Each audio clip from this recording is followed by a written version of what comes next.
من خفت موازينه فأمه هامية وما أدراك ما هي نار حامية صدق الله العظيم. Saya akan bacakan terjemahannya. Al-Qari'ah, hari kiamat. Mal-Qari'ah, apakah hari kiamat itu?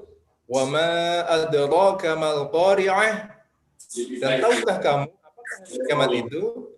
Yauma yakunun nasu kal farashil mabthuth. Pada hari itu manusia seperti laron yang berterbangan. Wa takunu jibalu kal 'ainil manfush, dan gunung-gunung seperti bulu yang dihambur-hamburkan. Fa amma man taqulat mawazinu, maka adapun orang yang berat timbangan kebaikannya, fahuwa fi 'aisyatir radiyah, maka dia berada dalam kehidupan yang memuaskan atau senang. Wa amma man khaffat mawazinuh, dan adapun orang yang ringan timbangan kebaikannya, fa ummuhu hawiyah, maka tempat kembalinya adalah neraka hawiyah. Wa ma adraka ma hiyah, dan tahukah kamu apakah neraka hawiyah itu? Narun hamiyah, yaitu api yang sangat panas. Shadaqallahul azim. Maha benar Allah atas segala firman-Nya. Bapak Ibu, jamaah ngaji online dan juga parenting virtual yang dirahmati Allah. Demikian pembacaan surat Al-Qari'ah beserta terjemahnya. Mudah-mudahan kita senantiasa bertambah keimanan dan ketakwaannya. Allahumma amin. Baik Bapak Ibu, jamaah rahimakumullah. Pada kesempatan kali ini, alhamdulillah sudah banyak yang tergabung di ngaji online yang juga parenting virtual. Tercatat yang sudah masuk sekitar 44 partisipan. Mungkin ada juga yang di YouTube, lebih dari itu berarti. Alhamdulillah, mudah-mudahan kita semuanya diberi kelancaran dari awal sampai akhir. Dan kali ini kita akan masuk kepada acara kajian inti yang akan dibawakan oleh Direktur Litbang LPI Salsabila, Yayasan SPA Indonesia, Bapak Haji Imam Khairi, SAGME. Alhamdulillah, beliau sudah ada di tengah-tengah kita. Kali ini temanya sangat menarik, yaitu peran keluarga sebagai basis amar ma'ruf nahi mungkar. Sebagaimana yang saya sampaikan di awal tadi, bahwasanya pendidikan utama dan pertama adalah keluarga. Golden Age juga terjadi di sana, apalagi sekarang daring. Peran keluarga begitu penting bagi pendidikan anak. Oke, marilah kita sambut beliau yang terhormat Bapak Haji Imam Khairi SAGME. Kami persilahkan. Semoga. Assalamualaikum warahmatullahi wabarakatuh. Waalaikumsalam warahmatullahi wabarakatuh. Bismillahirrahmanirrahim. Alhamdulillahirabbil alamin.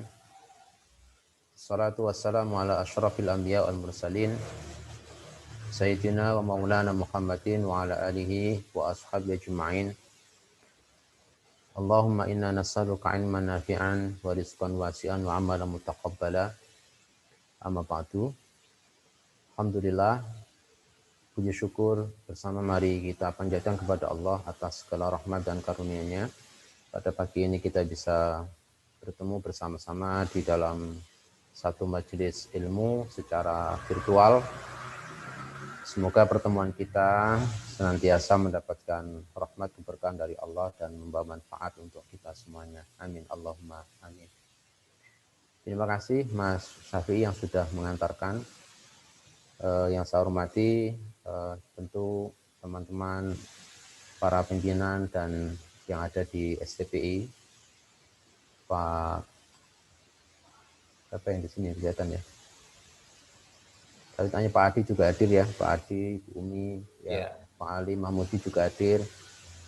Alhamdulillah, dan yang lain-lain termasuk hari ini juga dari Pak Aceh menyampaikan info ini kepada Bapak Ibu wali siswa yang ada di SDIT Salsabila Klaseman ya, informasinya begitu. Dan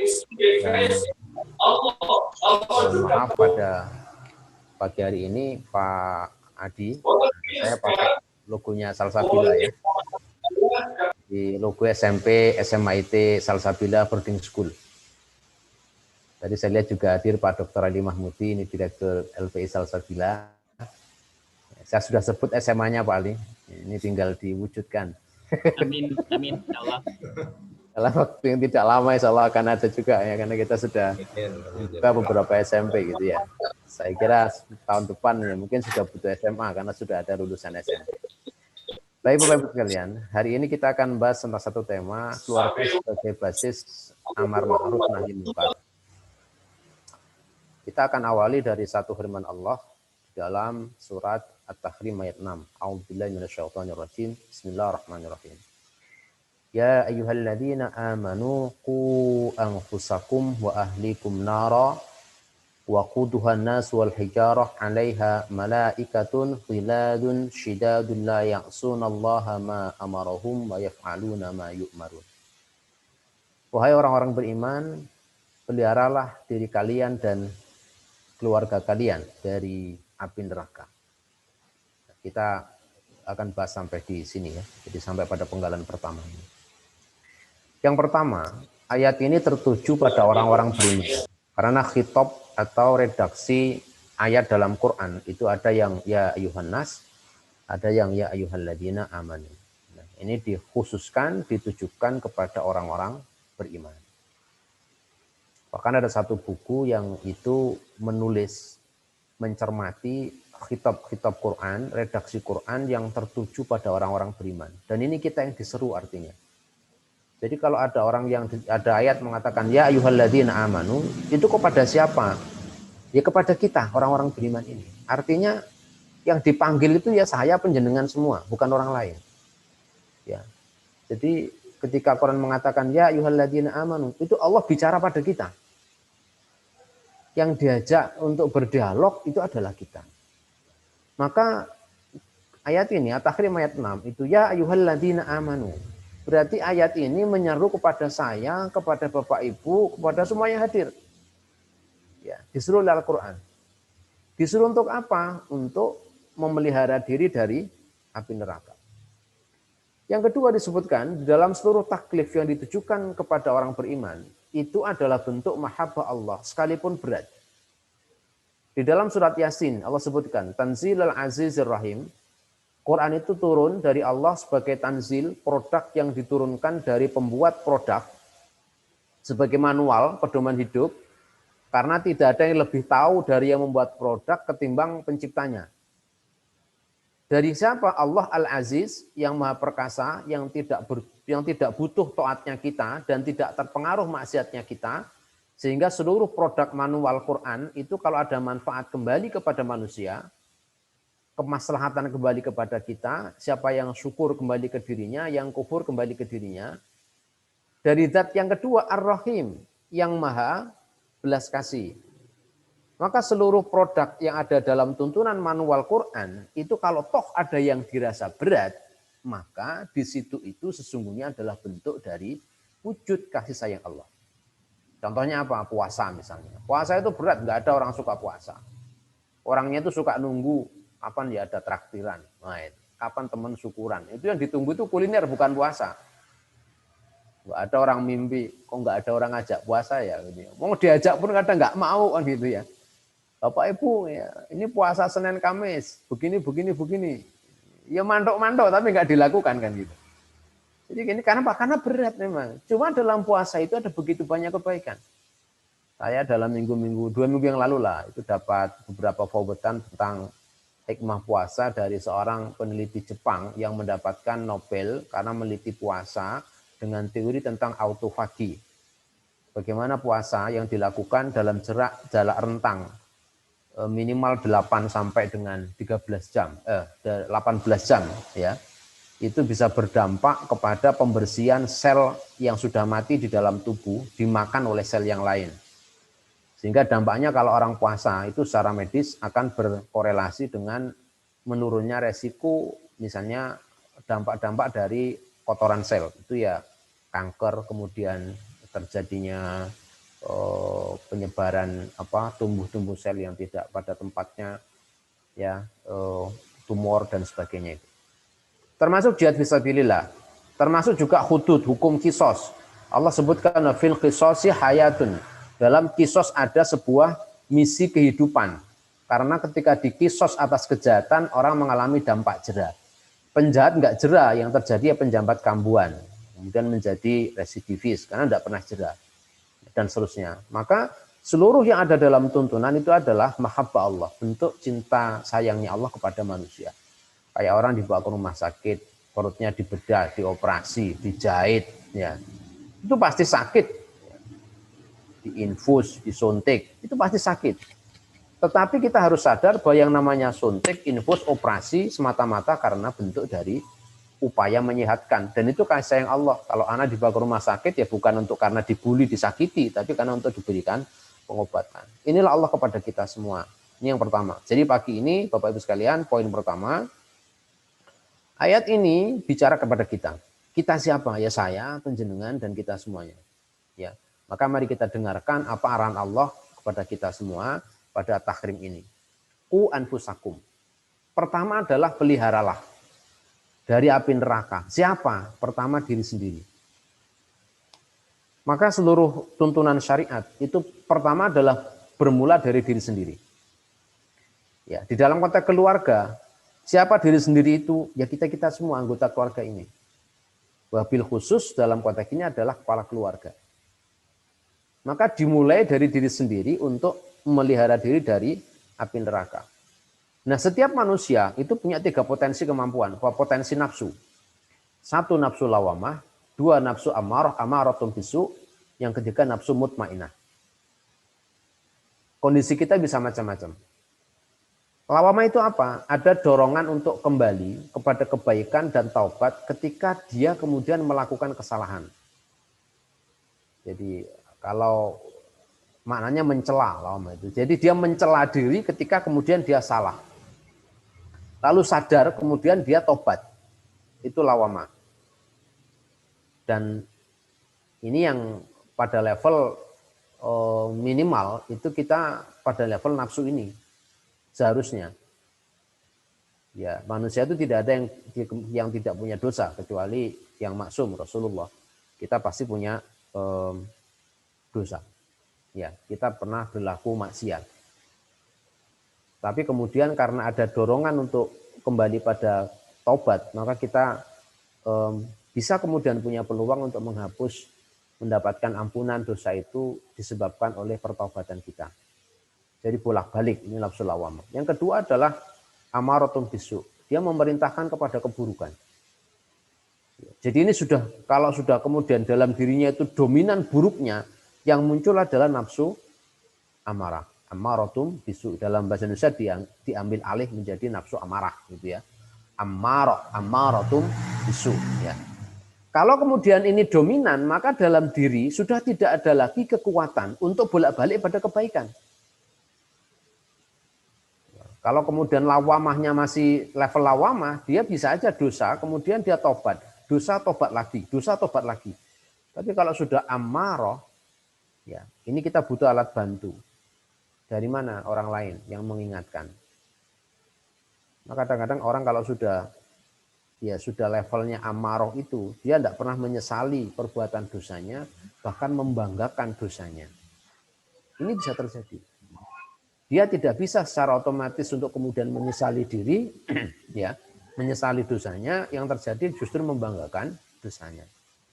Nah, dalam konteks ini, ya, itu butuh kemudian didakwai, diajak, diingatkan, disadarkan, dieleki. Disitulah kemudian peran-peran kita untuk kemudian bisa juga dituntut di dalam konteks ini. Yang ketiga, nafsu mutmainnah, ya sudah tenang di jalan Allah. Nah, ini harapan kita. Maka ya ayyuhatan nafs ya ayyatuhan nafsul mutmainnah irji'i ila rabbiki radiyatan mardiyah. Fadkhuli fi ibadi wadkhuli jannati. Yang diseru, yang kemudian diseru untuk kemudian kembali pada Allah, masuk surga, itu siapa? Yang mutmainnah. Nafsu yang sudah tenang di jalan Allah, tidak ada kegalauan, ya, dia tunduk, ikut, konsisten, istiqomah di jalan Allah. Itu mutmainnah. Nah, kita berharap secara pribadi harus berusaha naik, ya, jangan sampai kemudian dominan buruknya sehingga yang muncul nafsu ammarah, tetapi minimal ya harus dinaikkan lawamah, dinaikkan lagi pada mutmainnah sehingga sudah tidak tertarik kepada potensi-potensi kemaksiatan. Ya. Jadi daya tarik pada kemaksiatan itu sudah tidak ada. Tenang gitu. Jadi tenang di dalam ketaatan, nyaman di dalam keberimanan. Dan ini yang harus kita tumbuhkan. Jadi bagaimana orang beriman itu, beramal itu merasa nyaman dan merasa nyaman, senang, tenang, enak. Ya. Itu kan ini juga perlu perangkat-perangkat ya, dan harus diciptakan dalam upaya-upaya kita termasuk di keluarga. Bagaimana kalau kemudian, entar lagi kan puasa ya, 2 bulan lagi. Bagaimana puasa itu menjadi sesuatu yang menyenangkan, membahagiakan, dirindukan oleh anak-anak. Ya. Sehingga taat itu bukan sesuatu yang membuat trauma. Ya. Jangan sampai kemudian ketaatan itu membuat trauma. Sebab itulah kemudian agama ini melarang orang melampaui batas di dalam ketaatan pun itu juga dilarang. Ada sahabat yang saking semangatnya itu bertekad, saya tidak akan tidur semalaman, saya mau tahajud, ya, karena saking semangatnya. Satu lagi mengatakan, saya tidak akan pernah berbuka, saya akan puasa sepanjang tahun, sepanjang hari.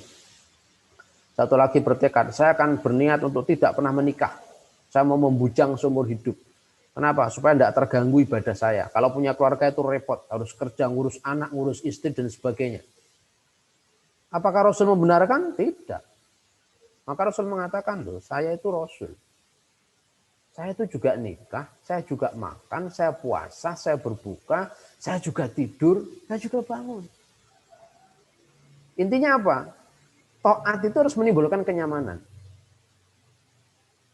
Jangan sampai kemudian melakukan satu amal ketaatan, termasuk mendidik anak, ya. Kok sasaran amalnya baik, tapi menimbulkan trauma. Ini berat. Ini kalau kemudian kebaikan menimbulkan trauma itu gimana? Ya, jangan sampai. Maka agama menuntunkan kenyamanan. Apa contohnya lagi? Contohnya amal yang baik itu istiqomah meskipun sedikit. Kenapa? Supaya nyaman. Kenapa kok bisa istiqomah? Ya karena ada kenyamanan. Mana mungkin istiqomah tanpa kenyamanan? Kalau kemudian orang trauma, ya dia lari. Ya, lari.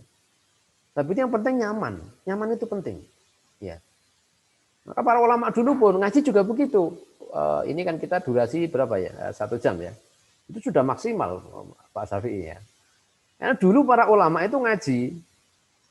Kalau dia salah siapa? Mungkin Ibnu Abbas pernah diminta, "Wahai Ibnu Abbas, mbok tolong kami ini diajari lebih banyak lagi." Ya. Dia katakan, dulu para ulama ngaji itu seminggu sekali.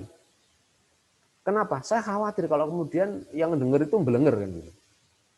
Sama juga begitu ya. Jadi Rasul juga begitu, ya. Rasul juga begitu. Jadi jangan sampai membuat orang jadi bosan, lalu menjadi jenuh, lalu merasa nggak nyaman.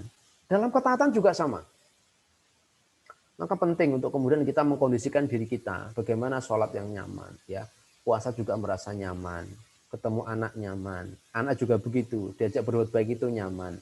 Jangan menimbulkan trauma-trauma pada kebaikan. Ya. Ini catatan penting. Sehingga mutmainnah itu terwujud. Kita bisa istiqomah ya karena nyaman. Ya. Bolak-balik melakukan sesuatu ya karena merasa nyaman. Kayak jenengan tuh ketagihan makan kuliner di mana ya karena nyaman. Wis murah, enak gitu ya, pasti tertarik nyaman gitu. Tapi kalau bikin trauma mau rapat aja Pak Ali kan pusing Pak Ali. Itu bab yang lain. Itu ya karena trauma gitu. Jadi ini yang bikin nggak nyaman tuh jangan sampai terjadi. Maka kerja juga begitu, kerja yang nyaman, di rumah yang nyaman. Kenyamanan itu penting, dan itu ajaran agama. Ya, mutmainnah itu kenyamanan, ya, kenyamanan di dalam jalan Allah. Ini sangat penting ya, Bapak Ibu sekalian juga sama. Di seluruh ini juga begitu. Ya. Yang kedua adalah tidak hanya diri sendiri, keluarga. Qu anfusakum wa ahlikum. Dan keluargamu, anak istri kita. Rasul mengatakan, mensabdakan, kullukum ra'in wa kullukum mas'ulun an ra'iyati. Kita tidak hanya diminta tanggung jawab tentang diri kita. Kalau diri kita jelas. Tapi juga dari orang-orang yang menjadi ra'iyah kita. Ya. Ra'iyah itu dari artinya ra'al ghanam. Jadi orang yang menggiring kambing. Menggiring kambing di pucuk gunung itu, karena kambingnya kan banyak, nggak pakai tali. Jadi jangan sampai kambing tercecer dimakan serigala, jangan sampai dia kejebur jurang, jangan sampai melenceng, lalu kemudian nggak ikut sama rombongan, itu namanya ra'il ghanam. Ra'al ghanam atau ra'il ghanam, jadi penggembala kambing. Nah kita bukan menggembala kambing, mengarahkan anak dan istri, ya, keluarga, supaya tidak melenceng sampai pada tujuan. Itu kita bertanggung jawab. Ibda' binafsik, tsumma biman ta'ulu. Kata Rasulullah ini, ibda' binafsik. Dari mana dimulai? Dimulailah dari diri sendiri.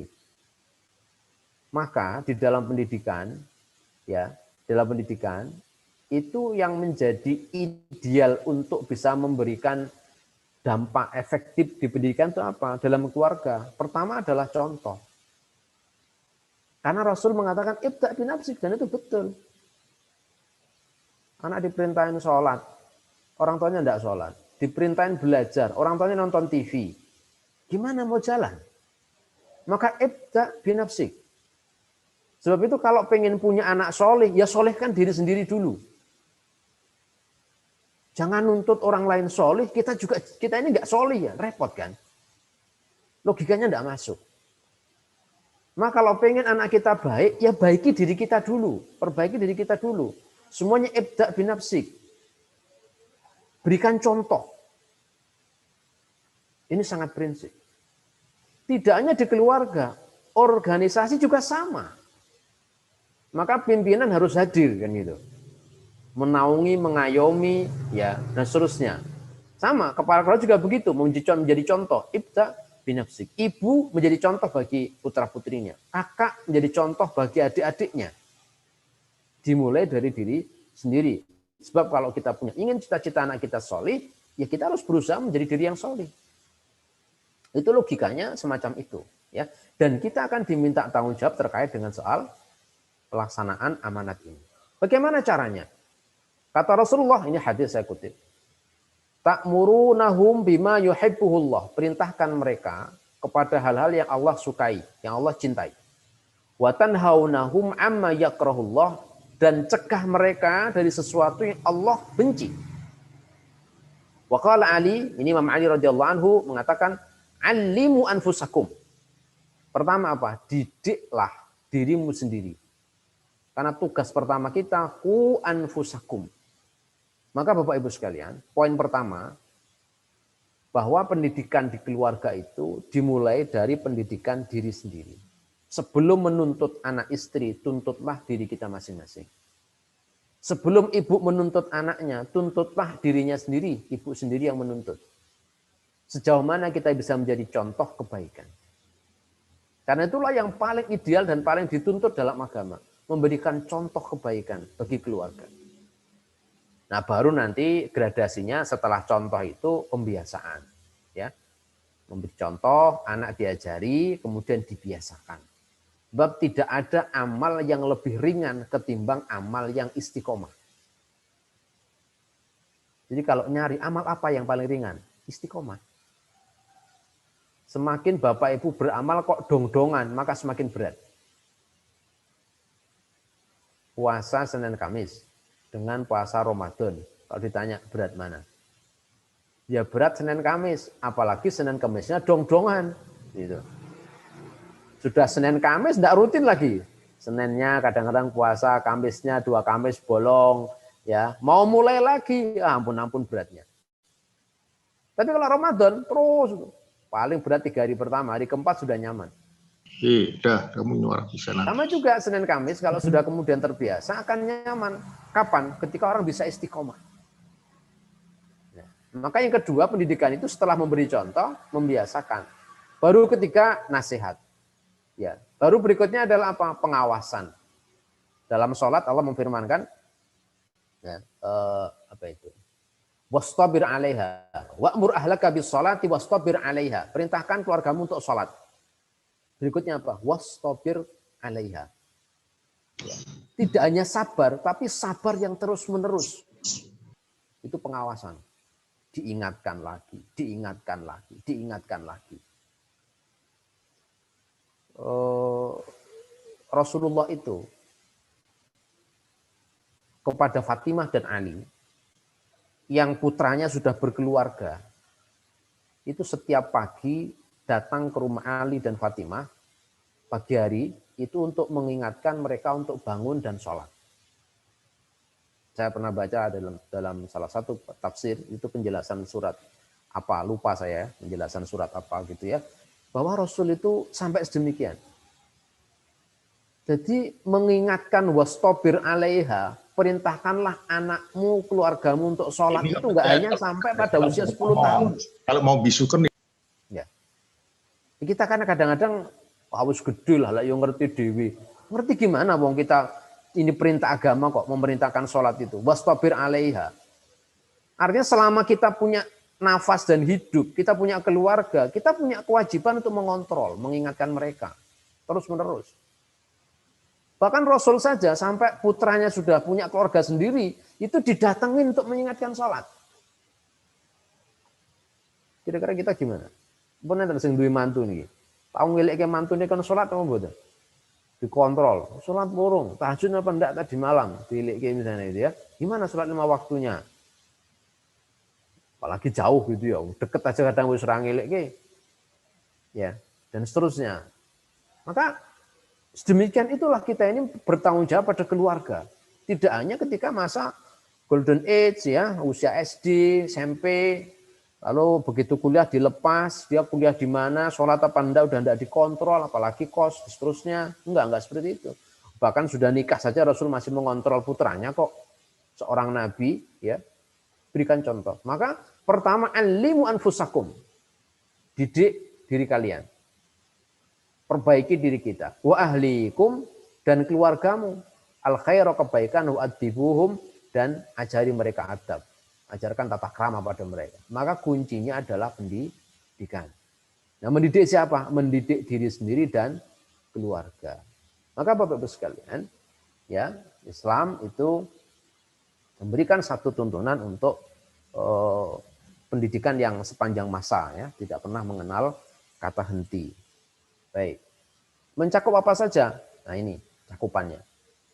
Ada pendidikan moral, pendidikan iman yang pertama, pendidikan moral, pendidikan terkait dengan fisik, rasio, kecerdasan, akal, IQ, psikologis, tentang kejiwaan, sosial, dan seksual. Ya, paling enggak ada 1, 2, 3, 4, 5, 6, 7. Nah, tentu enggak akan kita bahas semua beberapa poin ini. Kita akan sedikit masuk pada persoalan pendidikan iman. Apa definisinya? Mengikatkan diri dengan dasar-dasar keimanan.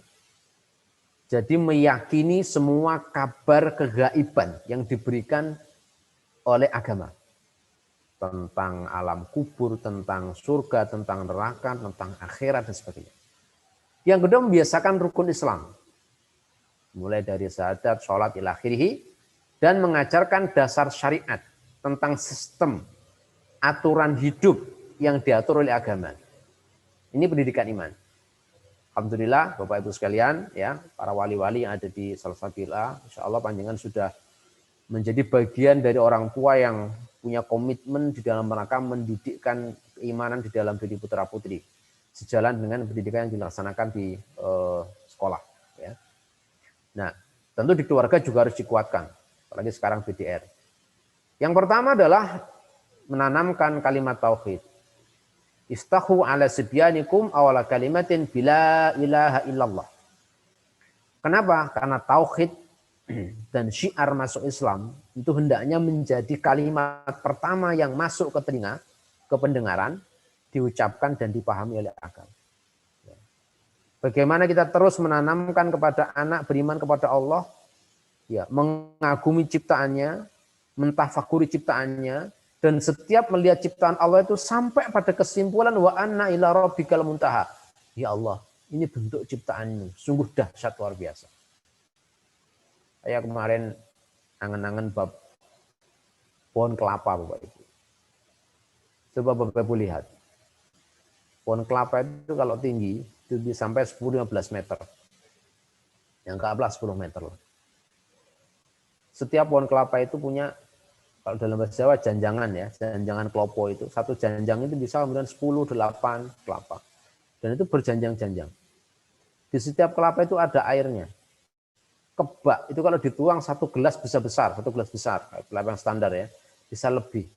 Coba dipikir, itu gimana caranya ya? Nyontek ke banyu itu sehingga kelapa itu penuh isinya sedemikian banyak, diunggah ke dengan ketinggian 10 meter, padahal gelugu itu kalau ditegor itu isinya keras. Ya Allah, itu bagaimana caranya? Coba kalau anak diajak merenungkan tentang yang seperti itu, lalu sampai pada kesimpulan, itulah kemudian ciptaan Allah yang luar biasa. Ini harus terus ditanamkan kalimat tauhid ini. Tidak hanya di dalam pada saat lahir, diadani, dikomati, enggak. Ya. Tentu terus itu dilakukan, ditanamkan terus. Yang kedua, mengenal halal haram. Jika punya jajan, itu ada label halal enggak ada, coba dilihat deh. Ya, itu banyak apa? Bicara tentang halal, haram, thayyib atau tidak. Kalau makan gini bikin batuk enggak, tenggorokannya jadi serik enggak, ini kandungannya baik apa tidak. Itu diajarkan. Ini ada kandungan minyak babinya apa enggak, dan seterusnya. Ya, itu dalam soal makan dan semua hal yang lain. Sehingga ketika besar dia akan selalu terikat dengan ketentuan syariat. Begitu melakukan sesuatu dia bertanya, boleh enggak ini? Ya, boleh enggak ini? Jadi ini harus terus kemudian dilakukan di dalam rangka pendidikan iman. Ya. Kemudian berikutnya lagi adalah memperintahkan sholat ketika 7 tahun. Supaya apa? Dia terbiasa untuk taat sejak awal, dia terbiasa syukur, terbiasa khusyuk, menunaikan hak Allah, dia bisa bersabar, ya pasrah dan seterusnya. Ini dilatih terus. Ya. Yang ketika 10 tahun mulai kemudian diberikan ketegasan. Keempat, mencintai Rasul alul bait dan membaca Al-Quran. Qala Rasul adibu auladakum ala thalathi khisalin. Didiklah anakmu 3 hal. 1, hubbi nabiyikum, mencintai nabi kalian. Kenapa? Karena orang yang mencintai itu akan mengidolakan. Begitu mengidolakan akan mengikuti. Ya. Begitu orang senang itu akan ngikutin. Kayak sekarang orang-orang anak-anak remaja pada suka drakor-drakor, dia akan cari itu bintang-bintang filmnya. Dilihat update statusnya, dilihat dia pakai baju model apa, gayanya seperti apa, dan seterusnya itu akan ditiru. Maka pertama adalah mengajarkan tentang bagaimana anak punya idola tentang nabinya, idola kebaikan, termasuk tentu sirah para sahabat. Wa hubbi ahli baiti, mencintai keluarga Nabi.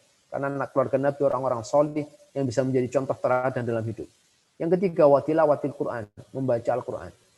Ini kurikulum standar pokok wajib di dalam pendidikan anak. Ya. Hubbi nabiyikum, hubbi ahli baitih, tilawatil Quran. Termasuk tadi, dari la ilaha illallah, kalimat tauhid, kemudian pendidikan salat. Kenapa salat? Sebab rukun Islam itu yang paling banyak dilakukan, itu ya salat. Puasa setahun sekali, haji seumur sekali, zakat setahun sekali, syahadat seumur sekali. Sudah cukup. Yang rutin apa? Sholat. Sehari 5 kali, 17 rakaat yang wajib. Bayangkan kalau 17 kali 30 dalam 1 bulan, itu sudah berapa? Dalam 1 tahun. Maka besok amal pertama dihisab di akhirat itu apa? Sholatnya. Kenapa? Ya memang sholat yang paling banyak. Kalau puasa Ramadan, ya seumur kita. Umurnya 60, berarti 60 kali. Tapi kalau sholat, banyak sekali. Kalau sholatnya bagus, maka yang lain akan menjadi bagus. Karena sholat itu, semua rukun Islam ada dalam sholat. Syahadat mesti ada dalam sholat. Zakat ada dalam sholat. Kenapa? Karena sholat itu maknanya kita meluangkan waktu untuk digunakan tidak dalam konteks pekerjaan. Sementara modal kerja yang paling utama itu adalah waktu. Kalau orang tidak punya waktu, tidak bisa kerja. Maka kehilangan waktu, kehilangan potensi uang. Dalam sholat ada puasa. Kenapa? Karena puasa itu menahan diri. Sholat tidak boleh tengok kiri, tengok kanan. Ya, dalam fikih Syafi'i, gerak 3 kali berturut-turut puasa salatnya batal. Itu menahan diri sehingga dia harus khusyuk di dalam salat. Ada nilai puasa, ada nilai haji karena semua mengarah kiblat yang menghadap kepada Baitullah, arah Baitullah. Ya, tidak harus ke Baitullah kecuali melihat dengan mata kepala karena kalau kita jauh gini ya arahnya ke arah Ka'bah. Melenceng-melenceng dikit yang penting ke arah Ka'bah. Ya, itu masih ditoleransi.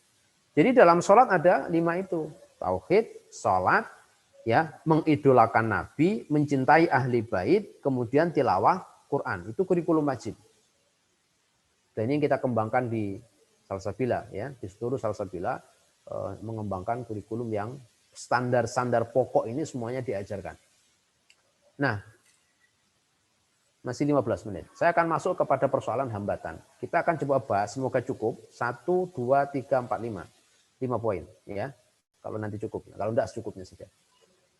Bapak Ibu sekalian, yang tadi di bagian awal, itu adalah satu pengantar umum tentang bagaimana kita melihat diri dan keluarga.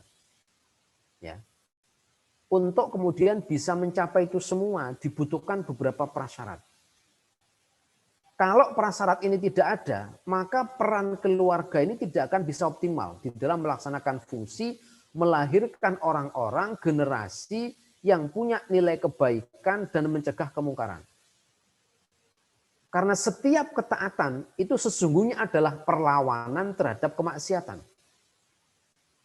Kalau keluarga itu baik dan menjadi taat, maka keluarga itu otomatis menjadi keluarga yang juga sekaligus dia itu mencegah terjadi kemaksiatan, terjadinya kemungkaran.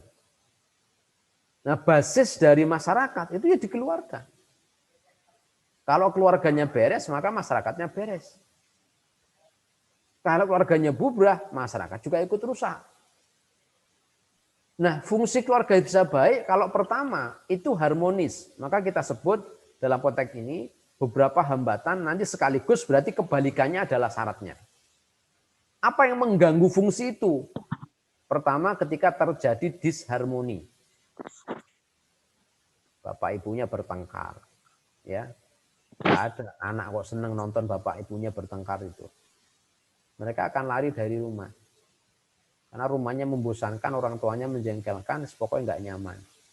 Sebab biasanya kalau bapak ibu tengkar, suasana batin emosinya buruk, nanti anak juga jadi korban. Maka anak menyelamatkan diri kan gitu. Daripada diamuk bapak ane sisan kan gitu. Mending lungo. Maka mereka mencari tempat pelarian. Kenapa tidak nyaman? Bapaknya ngamuk sama ibunya. Ibunya ikut ngamuk. Anaknya ke bawah-bawah. Anak nggak salah juga ikut disalah-salahkan. Opo-opo salah. Makanya kemudian anak yang kemudian di keluarga yang tidak harmonis. Ya cenderung kemudian lari dia. Respeknya hilang pada orang tua. Dia nggak menghormati orang tuanya. Begitu kemudian dia keluar, maka potensi untuk kemudian menyimpang itu besar. Maka pertama harus mewujudkan keluarga yang harmonis ini. Problem kedua, perceraian. Kalau kemudian terjadi disharmoni, lalu berlanjut ke perceraian, ya, anak akan hidup tanpa ibu yang menyayangi, tanpa bapak yang mencukupi. Kalau kemudian orang tuanya nikah lagi, maka ada potensi dia terabaikan. Ya, kalau kemudian tidak nikah lagi, ibunya bisa jatuh dalam kemiskinan. Karena nggak ada lagi yang bapaknya, ya. Sehingga kemudian ibunya menjadi single parent, ya, yang potensi untuk memberikan perhatian itu bisa kemudian berkurang atau sangat minimal. Ya. Kemudian yang dari 2 poin itu, Bapak Ibu sekalian, Islam itu menuntun pada terwujudnya keluarga yang sakinah mawaddah warahmah. Maka basis utama untuk kemudian kita bisa berperan optimal di dalam amar ma'ruf nahi mungkar di keluarga, itu pertama adalah keluarga yang harmonis.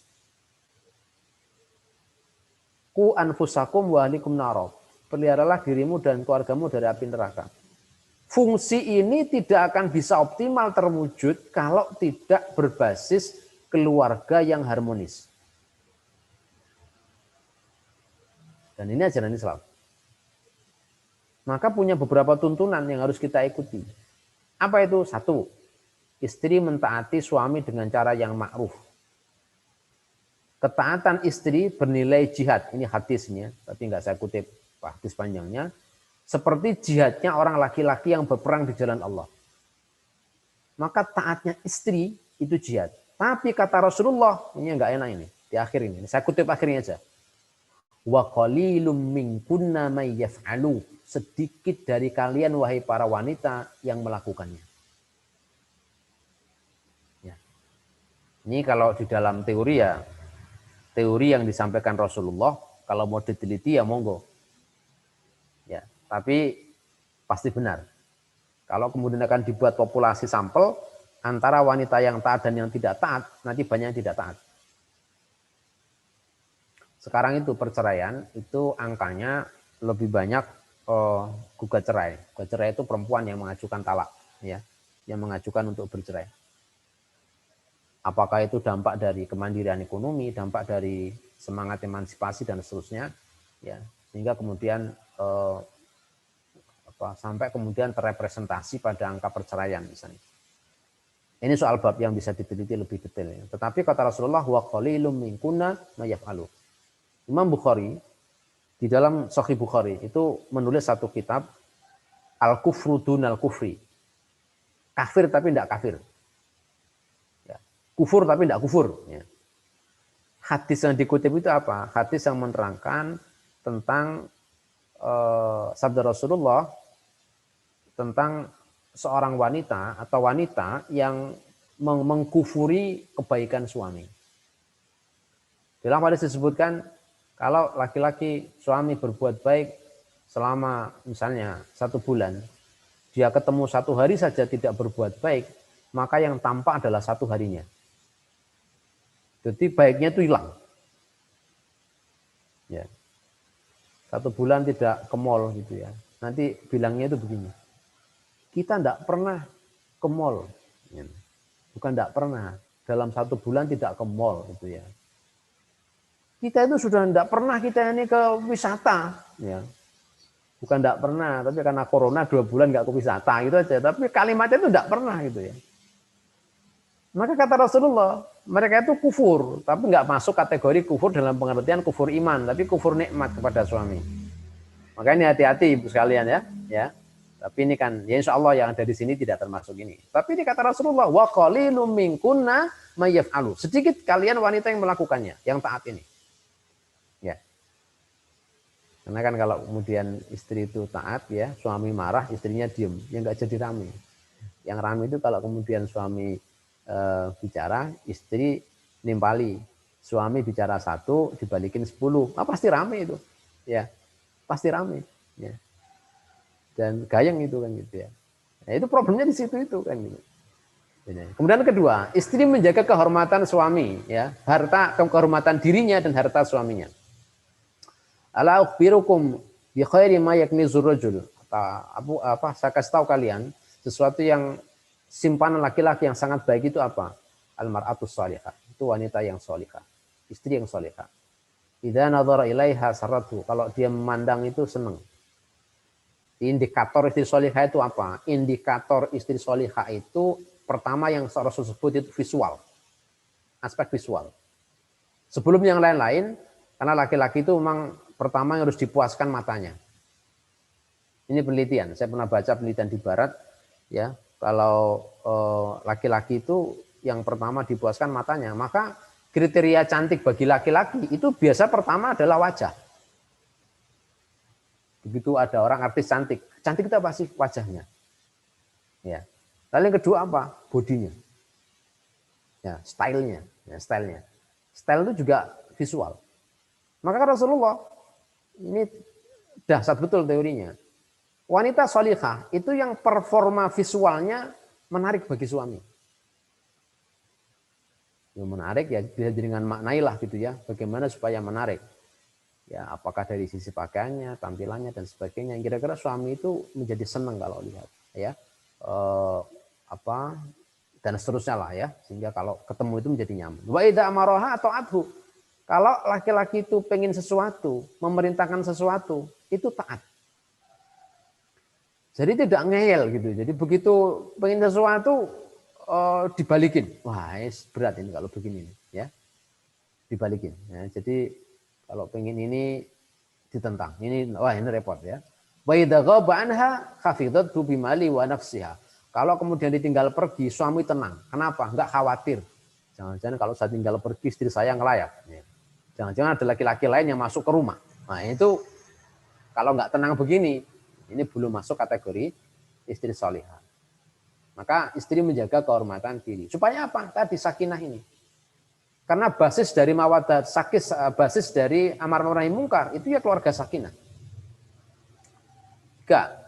Apabila suami ingin menggauli tidak boleh menolak.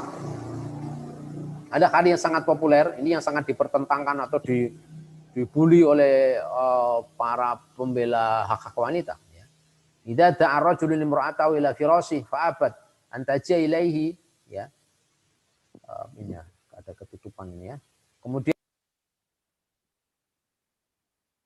Pagi.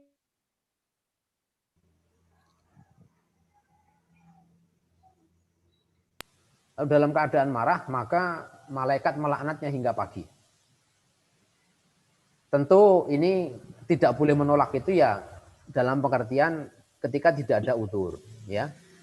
Kalau ada udzur, sakit, ya capek, lelah, ya kita sama-sama paham lah, harus saling mengerti.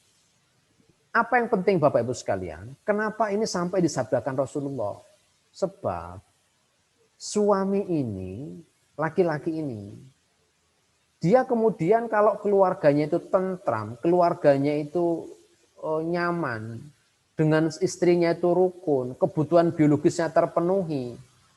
Coba bayangkan, kalau semua suami itu sudah cukup untuk urusan seks, urusan hubungan badan dengan istrinya yang sah, kan tidak perlu ada lokalisasi.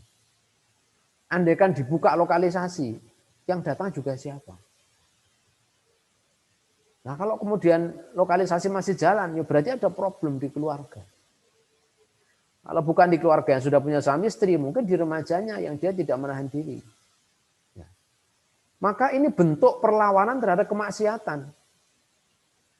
Harmonisme suami istri yang salah satu yang disimbolkan dengan hubungan suami istri ini bentuk dari simbolisasi perlawanan terhadap kemaksiatan. Kalau penjangan selalu standby ibu-ibu ya terhadap suami selalu standby, pokoknya siap gitu ya. Nah, suami kalau sudah selesai di rumah kan ya nggak kemana-mana lagi. Nah ini maka kemudian tadi saya sebut di dalam satu judul itu, di dalam pengertian ini salah satunya keluarga menjadi basis untuk amar ma'ruf nahi mungkar. Itu salah satunya ya di harmonisme ini. Begitu kemudian keluarga tidak rukun, ya sudah tidak harmonis, apalagi kemudian simbol dalam konteks kebutuhan biologis tidak terpenuhi, ya sudah potensi masalahnya besar. Gitu. Potensi masalahnya besar. Ya. Suami wajib beri nafkah. Wa 'alal mauludi lahu rizquhunna wa kiswatuhunna bil ma'ruf. Kemudian mengadakan musyawarah di dalam urusan rumah tangga. Amirun nisa fi banatihinna. Hendaklah kalian musyawarah dengan ibu, dengan istri di dalam urusan anak-anak perempuan mereka. Kemudian melihat kelebihan, menutup kekurangan. Kurang 5 menit ya, 3 menit ya, Pak Syafiq ya. Baik, nanti kita cukupkan jam 7. Ya, kalau nanti misalnya masih ada kesempatan waktu kita dialog sebentar. Melihat kelebihan dan menutup kekurangan. Jangan melihat kurangnya terus, karena setiap yang kurang itu ada yang lebih. Jadi in kariha minha khuluqan, kata Rasulullah, kalau kalian tidak senang pada satu aspek tertentu akhlaknya, radiya minha akhar, pasti ada yang lain yang kalian sukai.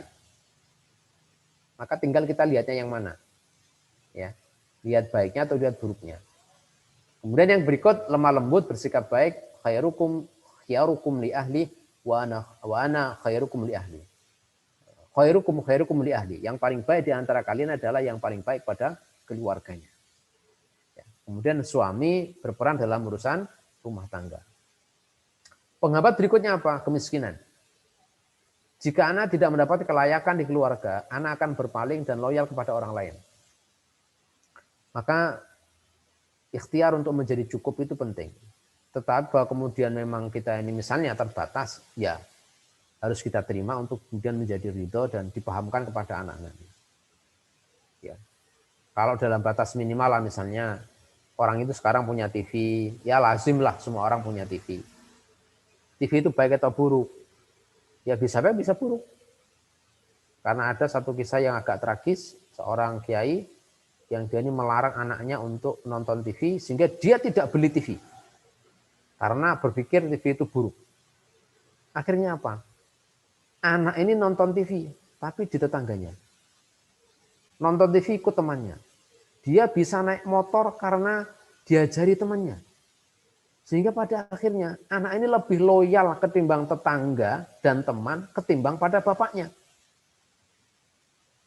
Maka jangan sampai juga jenengan profesinya sudah baik, orang baik, tapi membuat trauma anak.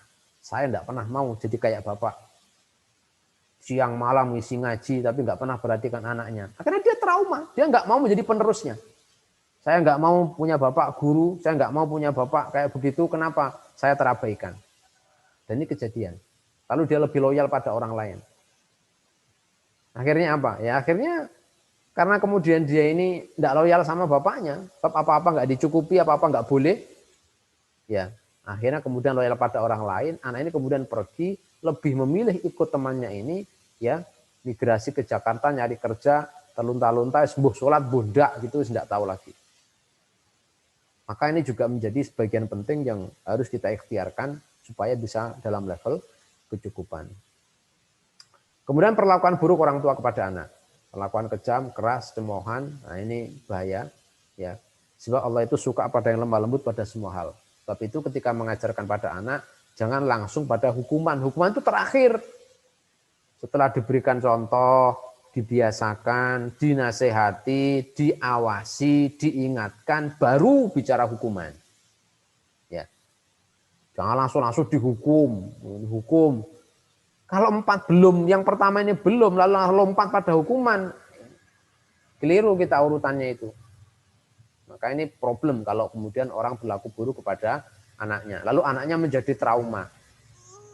Ya, oke, saya ringkas saja karena waktu yang sudah sangat mepet. Lalai terhadap anak. Ini terjemahan dari syair ini ya. Laisal yatim manita bawahu. Yang namanya yatim bukan yang bapak ibunya sudah meninggal. Lalu dia ditinggalkan terhina. Tapi yatim siapa? Man talaqalahu amma takhallat, umman takhallat au abban mazghulan. Anak yatim itu siapa? Anak yatim itu anak yang ibunya tidak mempedulikan dan ayahnya sibuk sendiri. Jadi anak yang terabaikan dari sisi perhatian. Itu namanya yatim. Ya, dari sisi pendidikan. Maka Bapak Ibu sekalian, ya, perlu untuk kemudian kita mereview kembali tentang apa yang terjadi di keluarga kita berkaitan dengan pendidikan yang berlangsung. Poinnya adalah ku anfusakum, pertama mulai dari diri sendiri. Yang kedua adalah beranjak pada keluarga. Apa basisnya? Basisnya adalah ketentraman. Ya, ketentraman di dalam rumah tangga itu. Dari situlah kemudian proses pendidikan bisa berlangsung. Kita bisa berikan contoh, kita kemudian bisa membiasakan, ya kita nasihati, kita juga ikut mengawasi dan mengawasi mereka bukan hanya ikut, kewajibannya di situ. Lalu yang terakhir adalah baru pada level hukuman. Nah, saya kira itu yang bisa saya sampaikan ya. Jadi sudah jam 7 lebih sedikit. Mohon maaf ini tampaknya kalau saya lihat ini materi saya terlalu banyak sehingga kita tidak terlalu fokus ya. Mungkin nanti bisa kita filenya nanti saya share di grup supaya nanti bisa diakses oleh Bapak Ibu sekalian. Saya rasa begitu, saya kembalikan kepada Pak Syafi'i. Terima kasih, jazakumullah. Assalamualaikum warahmatullahi wabarakatuh. Waalaikumsalam warahmatullahi wabarakatuh. Matur nuwun sangat dumateng Pak Imam yang sudah memberikan banyak hal terkait dengan tema kita. Bapak Ibu yang hendak menanggapi atau mempertajam atau bertanya semacamnya bisa kirim di chat, boleh, bisa juga langsung bertanya. Tapi ini saya lihat di chat tampaknya sudah ada. Yang pertama siapa ini? Yang di atas ya. Bentar. Ini ada dari Budi Purwanti, Bu Budit Purwanti. Izin bertanya, Assalamualaikum, izin bertanya, saat orang tua sudah berusaha untuk memberi lingkungan Islami, sekolah IT, les ngaji, tapi teman akrabnya sekolah ada yang suka artis Korea, wah ini ya, ketularan. Anak mulai masuk remaja awal, gimana cara ngembaliin ke koridor semula? Terus kayaknya sekalian beberapa pertanyaan ini Pak Imam. Ada juga bagaimana seorang suami menjadi qawam yang baik untuk anak istri dalam membentengi amar ma'ruf nahi munkar di tengah kesibukan mencari nafkah. Nah ini curahan hati dari ini ya, dari para aktivis entah wali atau guru salsabila ini. Baik. Ya, yang pertama terkait dengan soal drakor ya. Ini kayaknya emang lagi booming betul drakor itu ya. Booming betul drakor ini. Dan dampaknya itu kan problemnya itu kecanduan ya. Apalagi drama-drama Korea itu kan serinya sampai bisa 500 seri nggak bisa habis itu. Panjang sekali itu. Jadi nggak pernah putus dan nggak selesai. Salah satu yang memang menjadi di dalam pendidikan ya, salah satu yang menjadi problem, menjadi potensi masalah di dalam pendidikan itu adalah pergaulan ya, pergaulan yang memang menjadi sulit kalau pergaulan itu adanya di sekolah gitu ya, karena sekolah itu mau tidak mau ya bergaul dengan temannya. Maka saya kira kalau problemnya ada di sekolah ini perlu kerjasama berbagai pihak untuk mengatasi, dikomunikasikan ke pihak sekolah, kemudian nanti ada jalur lain lewat pertemuan orang tua murid. Saya kira harus secara bersama-sama itu ditangani. Kalau hanya sebelah-sebelah dan tidak utuh, saya khawatir juga tidak akan optimal. Ya, kita sudah coba proteksi satu anak kita, tapi temannya juga begitu ya, potensi untuk kemudian terbawa pasti ada. Nah, maka bagaimana efektivitas PWMG ini juga dilakukan. Yang jadi masalah kayak pertemuan PWMG ini kan pertemuan yang tingkat kehadirannya pun kadang-kadang juga tidak optimal. Ya syukurlah kalau bisa optimal. Harusnya dioptimalkan karena problem-problem anak kita itu beberapa hal tidak bisa selesai di kita tanpa dukungan yang lain. Terutama kalau sudah berkaitan dengan soal teman ya, eksternal, itu tidak seluruhnya bisa kita proteksi. Kalau teman-teman dalam pengertian teman yang memang kita bisa menjauhi, atau anak kita paksa menjauhi dan memutus hubungan, itu mungkin masih bisa. Tapi kalau teman di sekolah, ini kan sudah sulit ya, mau tidak mau kan ketemu dengan temannya. Tema pembicaraannya apa, dan seterusnya, ya dan seterusnya, kita mencoba dan seterusnya. Maka ini butuh kerjasama. Nah, saya kira kalau di sekolah, ini harus kembali kerjasama yang dikuatkan, komitmen orang tua yang dikuatkan, ya antara wali murid, kemudian juga siswa, dan tentu adalah para guru-guru yang ada di sekolah. Insya Allah teman-teman di Salsabila untuk komitmen untuk itu ya, untuk bersama-sama kita berusaha mengatasi potensi masalah itu. Yang kedua, bagaimana seorang suami menjadi qawam yang baik untuk anak dan istri dalam membentengi amar ma'ruf nahi munkar di tengah kesibukan mencari nafkah. Bapak Ibu sekalian, perintah untuk mencari nafkah itu berlaku untuk seluruh suami. Jadi artinya apa? Perintah untuk menjadi qawam di keluarga itu berlaku untuk seluruh suami, dan perintah untuk mencari nafkah ya berlaku untuk seluruh suami. Bagaimana bisa melakukan? Ya kudunya ya iso gitu ya. Karena jadi suami itu memang itu diantara kewajibannya. Jadi kewajiban dia itu ya harus mendidik keluarga dan mendidik anak istri sekaligus mencari maisha.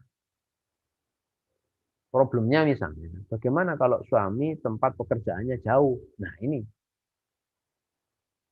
Jakarta, misalnya pulang 3 bulan sekali, ya, atau paling cepat 1 bulan sekali. Ini yang saya kira butuh ekstra. Gimana kemudian ini bisa terkomunikasi dengan baik, ya penjenengannya lebih tahu bagaimana amanat ini bisa dilaksanakan. Tapi kewajiban itu tidak pernah lepas dan akan diminta tanggung jawab. Tidak ada alasan, karena saya sibuk mencari nafkah, saya nggak sempat didik istri. Mana ada dalilnya itu? Karena kewajiban untuk mencari nafkah ya suami, kewajiban untuk membimbing anak istri itu ya suami itu di situ. Maka meskipun kemudian jaraknya jauh, sesibuk apapun itu melekat, kewajiban itu ada. Apakah dengan ditelepon misalnya, nah udah sholat belum? Gimana pelajarannya hari ini? Tadi ini ngapain? Kalau nggak sempat ketemu fisik ya, ya harus begitu. Itu bentuk perhatian yang tadi itu nggak boleh terabaikan. Kalau kemudian karena sibuk mencari nafkah, tadi yang poin terakhir, dia yatim sebelum mati. Ini kan berat. Yatim sebelum bapaknya mati. Ini sudah yatim itu. Ini kata para ulama, yatim sebelum mati itu kapan? Bapaknya masghul. Masghul itu apa? Sibuk. Masghul itu bukan, kalau kita kan masghul itu orang lagi pusing lalu masghul ya. Bukan. Masghul itu sibuk. Syughulun itu sibuk. Orang sibuk kerja cari duit, nggak sempat ngurus anak istri. Itu masghul. Itulah anak yatim. Istri juga begitu, nggak sempat ngurusin anak, di pasaran pada pembantu, sembuh, ya pokoknya pasrah ke pembantu. Itu anak yang yatim dalam konteks pendidikan. Maka tidak ada alasan apapun bagi suami untuk melepaskan tanggung jawab ini. Syukur Bapak Ibu sekalian, kalau bisa tempat kerja itu yang terjangkau dari rumah. Itu paling ideal. Di antara tanda Allah memberikan kebahagiaan pada sebuah keluarga itu apa? Ayyakuna rizquhu fi baladi. Kalau rizki tempat dia mencari hidup itu di tempat dia tinggal. Artinya terjangkau. Berangkat dia dari rumah, pulang dia ke rumah. Itu ideal sekali. Nah, kalau bisa diikhtiarkan, ini bagus. Tapi ini orang iso ya, gimana lagi? Peran ini bisa berjalan. Misalnya jenengan yang suaminya kerja di keuangan, di kehakiman, nah itu apalagi pejabat setahun sekali mutasi, ya nggak tanggung-tanggung Jawa ke Sulawesi, Kalimantan, itulah gitu ya. Kalau nggak mau gitu ya. Nah maka tapi tetap tanggung jawab ini ada dan bisa dilepas. Mohon informasi doa tamal apa agar anak-anak kami menjadi anak yang solih, solihah. Nah di antara doanya itu ya itu di dalam itu yang Rabbi auzi'ni an ashkura ni'mataka allati an'amta 'alayya wa 'ala walidayya wa na'mala shalihan tardah wa aslih li fi dzurriyyati wa aslih li fi dzurriyyati wa aslih li fi dzurriyyati. Pada doa ini kalau boleh ditekan diulang berkali-kali. Ya Allah, jadikanlah saya baik dengan menjadi baiknya solihnya anak-anak saya. Wa aslih li fi dzurriyyati wa aslih li fi dzurriyyati. Ini tubtu ilaika inni minal muslimin. Ini dalam surat apa ya? Ada yang hafal nggak?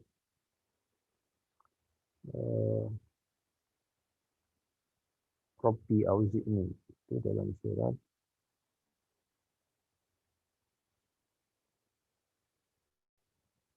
auzi'ni. Nanti bisa dilihat di dalam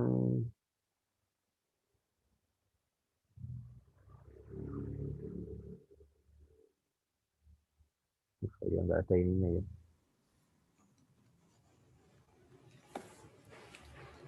Coba nanti dicari ya doanya itu ya Rabbi auzi'ni an ashkura ni'mataka allati an'amta 'alayya. Al-Ahqaf 15 ya.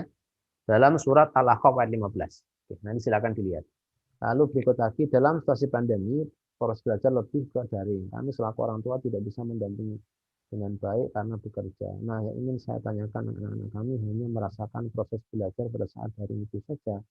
Setelah itu menganggap selesai. Bagaimana cara menyampaikan kepada anak yang efektif supaya waktu belajar itu tidak hanya pada saat daring saja. Ini tantangan kita semua Bapak Ibu sekalian, ya. Kami sangat betul bagi Bapak Ibu yang bekerja itu mengalami kondisi ini. Saya kira dalam situasi ini idealnya. Bisa apa enggak nanti kita coba jangan coba pikirkan sama-sama. Ini butuh penanganan sifatnya kolektif. Ya, kolektif. Saya ini Zoom di masjid. Kita kemarin mengadakan pengadaan untuk WiFi. Itu bahkan kita siapkan 50 Mbps. Dipakai 30 orang bareng aja, itu cukup. Asumsi kita waktu itu kita akan berikan support pada anak-anak yang daring. Tapi ternyata untuk membackup sisi itu juga tidak mudah. Ya, karena kemudian pengelolaannya tidak terkelola dengan baik. Yang ada itu kadang-kadang anak pada ngumpul tuh ngegame. Wah, ya pusing juga ya gitu. Nah, kalau Bapak Ibu tidak bisa mendampingi anak misalnya, bisa enggak ini misalnya ya? Ini saya juga belum bisa melakukan Bapak Ibu. Remaja-remaja yang sudah agak besar-besar dikoordinir untuk membimbing adik-adiknya, ya, itu belajar bareng misalnya. Bagaimana caranya ini? Karena apapun itu, kalau kemudian tidak ada yang mendampingi, ya ini berat juga. Itu ideal, kalau itu bisa dilakukan. Sehingga terkoordinir, ada pusat-pusat pembelajaran yang berlangsung dikelola oleh masyarakat. Ini kalau bisa dilakukan, saya kira baik. Dalam batas-batas tertentu, kayak kami di sini tuh TPA tetap jalan, tapi di breakdown di sekitar 4 tempat, sehingga satu rumah itu 7-10 anak jalan. Tetap jalan, tidak ada pengaruh dengan ini, tapi bahkan lebih efektif dengan pola itu. Ya. Nah ini, yang kedua, kalau itu tidak dimungkinkan, bagaimana kemudian? Ya berarti kita orang tua yang harus memberikan penjelasan kepada anak. Tidak ada cara lain. Kalau tidak ada yang bisa mengampu, berarti harus mendorong kemandirian anak untuk bisa mengelola diri sendiri. Problem kita sekarang, itu kan anak, usianya sudah balik, tapi akalnya belum matang. Apalagi biasa dilayani, biasa dimanjakan, tidak punya kemandirian. Maka tantangan era pandemi, apalagi panjenengan yang bekerja untuk mencukupi kebutuhan keluarga, lalu meninggalkan anak, bagaimana mendewasakan anak untuk bisa mengelola diri. Ini tantangan kita, ya, supaya mereka bisa memilah dan memilih. Tentu bisa Bapak Ibu berikan backup dengan beberapa program. Bisa aja penugasan. Dek, nanti kalau udah ini, kerjakan ini, lakukan ini, mungkin urusan rumah tangga, ini, itu, dan seterusnya.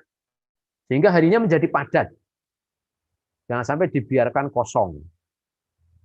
Nah, ini orang tua, kita yang harus mengatur dan mengikhtiarkan Bapak Ibu. Kalau tidak nanti ya, banyak waktu yang kemudian tidak bisa dioptimalkan. Sementara daring itu kan juga terbatas ya. Zoom juga terbatas, ya, mengerjakan tugas juga terbatas ya. Meskipun banyak yang lain pun nggak dikerjakan sama anaknya. Kadang ditungguin aja nggak dikerjakan gitu. Apalagi di rumah ada televisi, ya, tidak terkelola dengan baik, itu seharian bisa nongkrong depan TV. Nah, ini tantangan kita di era daring ini. Memang berat ya, memang berat.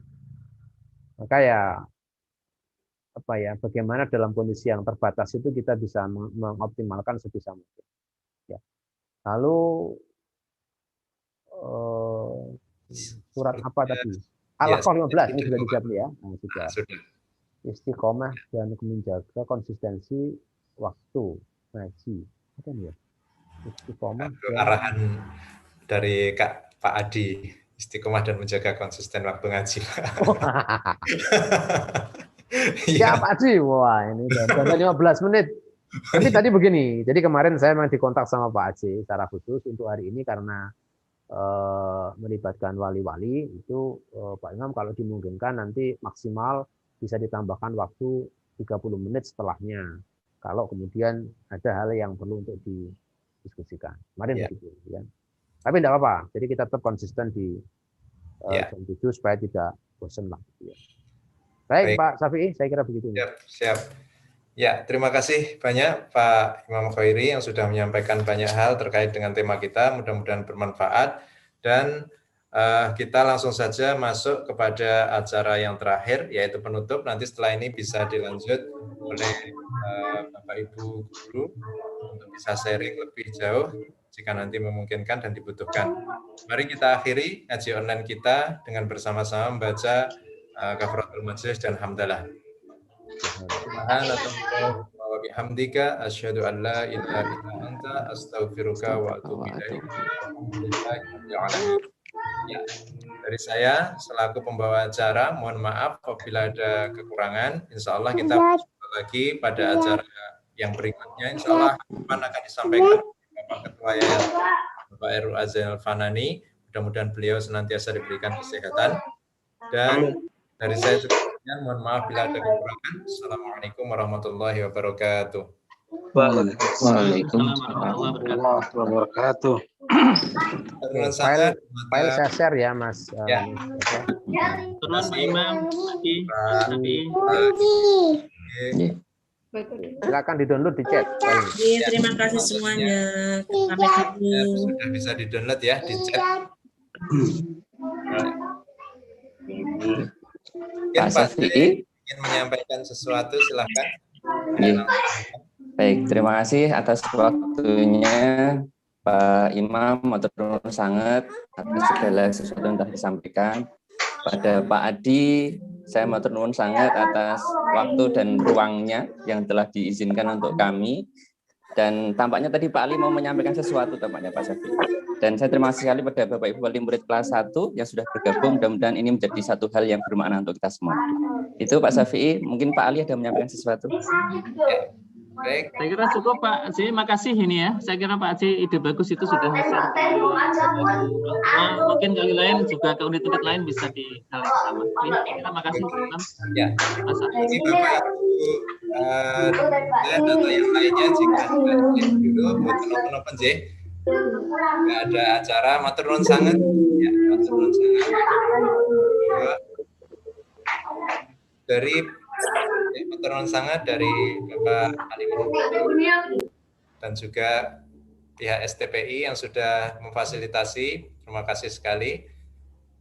Dan dari teman-teman guru SDIT Salsabila, mungkin diawali dari Ustadz Iksan atau Bapak Ibu guru yang lain ingin menyampaikan satu dua hal, menyapa Pak Syafi'i. Monggo dilanjutkan ya untuk komunikasi dengan Bapak Ibu Wali. Ya, kami pamit dulu. Assalamualaikum. Assalamualaikum warahmatullahi wabarakatuh. Assalamualaikum Pak Syafi'i. Waalaikumsalam warahmatullahi wabarakatuh. Ya. Silakan dari mungkin Ustadz Iksan atau siapa yang hendak menyapa, Baik. atau dari Bu Rini atau monggo. Bismillahirrahmanirrahim. Assalamualaikum warahmatullahi wabarakatuh. Baik, alhamdulillah. Wassalatu wassalamu ala Rasulillah. Amma ba'd. Ya, kepada yang kami hormati Bapak Kepala Sekolah, Pak Muhammad Zailani, kepada Syafi'i dan wali murid ya kelas 1 wabil khusus Al-Biruni ya. Alhamdulillah, terima kasih sudah berkenan untuk hadir ya.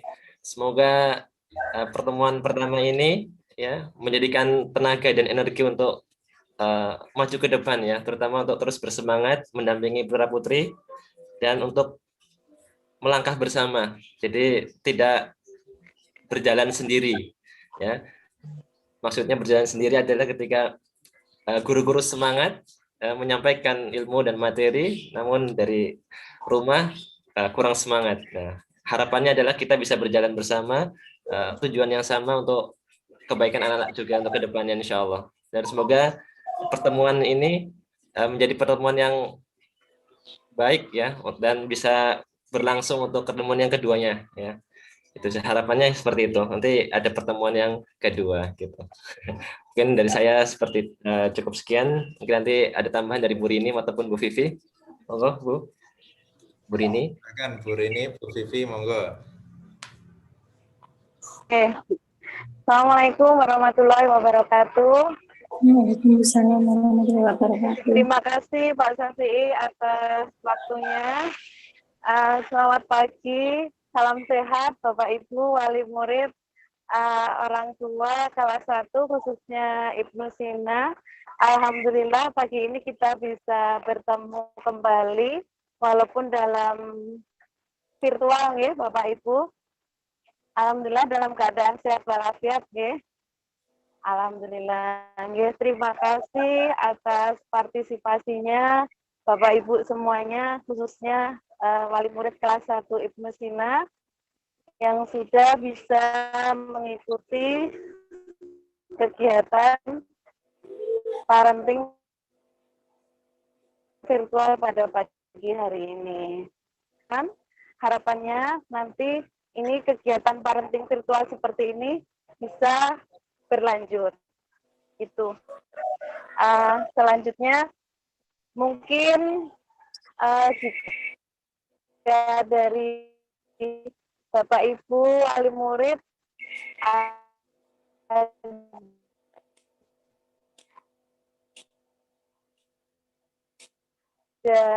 masukan terkait dengan Bapak Ibu pembelajaran kita lakukan secara BDR, belajar dari rumah. Mungkin anak-anak bosan pasti, orang tua juga nggih jenuh, anak-anak pengen ketemu sama teman-teman, pengen ketemu dengan Bapak Ibu guru, belum bisa, tapi nggih karena kondisi yang belum memungkinkan, sehingga pembelajarannya masih secara BDR, secara virtual.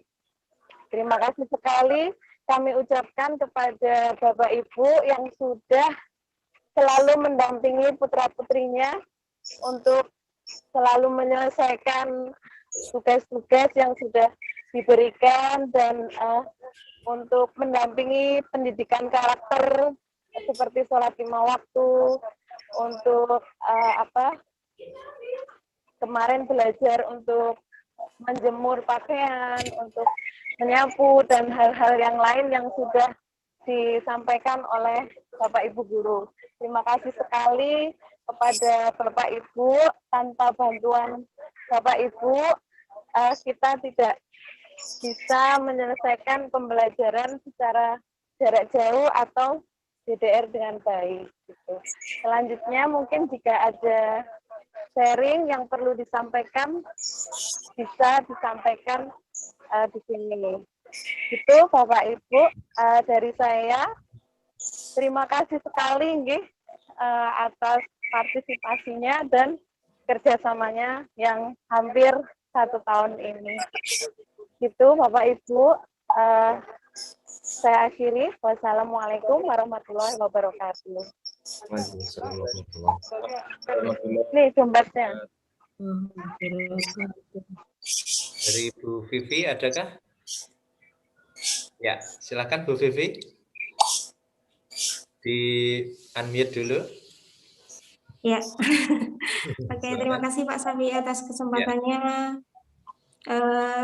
Terima kasih saya ucapkan pada wali murid kelas 1 terutama Al-Farabi yang sudah mengikuti kajian hari ini ya tentang pendidikan keluarga. Semoga selama BDR ini apa yang kita usahakan, apa yang kita